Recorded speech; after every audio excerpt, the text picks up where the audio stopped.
Hello everyone, today I will show you how to fix email notifications on iPhone, and here's how it's done.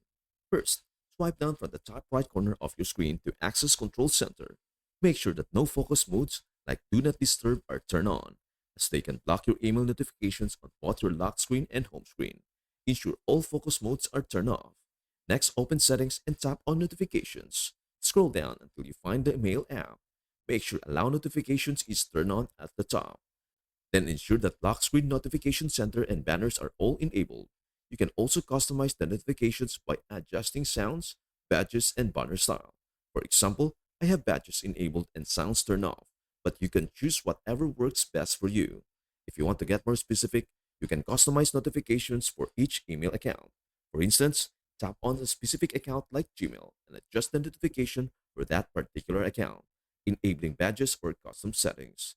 If you have followed these steps and you will still not receiving email notifications, the next step is to go back to the Mail app and select Accounts. Choose one of the email accounts you are having issues with and try deleting the account. Once deleted, reinstall the account by adding it back. This can help resolve any notification issues that might be happening. That is everything you need to know about how to fix email notifications on iPhone. Before we end, may I humbly ask you a favor? Please do like, share, and subscribe to our channel. This means the world to us. Thank you so much for watching. We hope to see you in our next video.